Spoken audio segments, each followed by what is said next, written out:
emang harus nikah? Jawabannya tidak. Di Islam pun? Tidak. Oh. Jadi hukum membujang atau hukum untuk tidak menikah di dalam Islam itu adalah hukumnya makruh. Oh gitu ya? Tidak sampai haram. Jadi boleh untuk membujang dengan alasan yang tepat. Bahkan kalau alasannya tepat malah jadinya malah berpahala.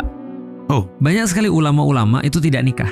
Alasannya adalah sederhana. Mereka bilang ilmu ini kalau nggak aku yang cari, ini maka bisa jadi nggak akan ada yang dapat.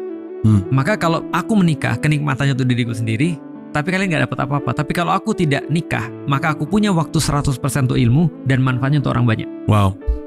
Itu hanya satu dari kriteria kenapa boleh tidak menikah. Iya, tapi kalau misalnya dia cuma aku nggak mau aja, ya udah berarti makruh. Berarti tidak sampai haram.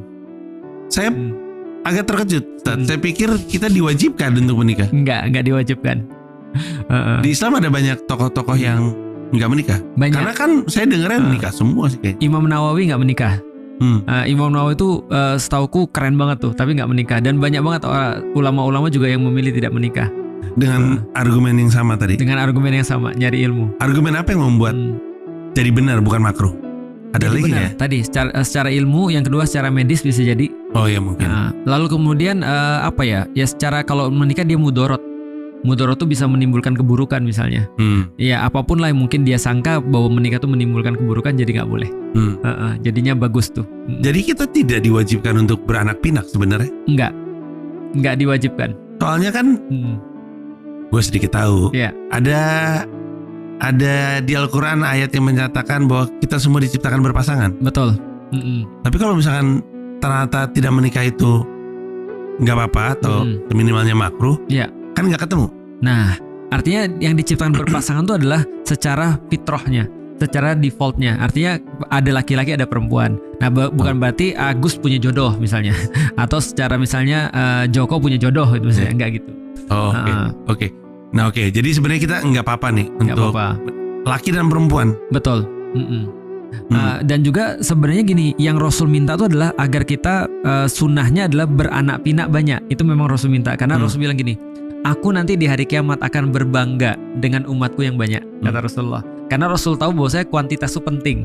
Zaman sekarang contoh ya, kalau kita bicara tentang sains ya, ada namanya fertility rate. Dan katanya kalau sudah di bawah 1,6 itu there is no going back in dalam peradaban. Artinya kayak Jepang itu ya, itu no going back tuh. Artinya kalau kayak gini ya, ada fertility rate 2 ya, berarti satu laki bini atau suami istri punya anak 2. Di sini ada satu laki bini punya anak 2. Berarti generasi pertama 4 karena bapak ibu.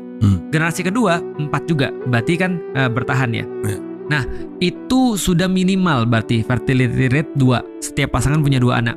Nah bagaimana kalau andaikan fertility rate-nya adalah 1,5 misalnya? Berarti di sini cuma 1,5, di sini 1,5, berarti 3. Belum lagi satunya nggak mau kawin, satunya LGBT, satunya terus kemudian homo dan segala macam. Nah, satunya kawin sama bantal.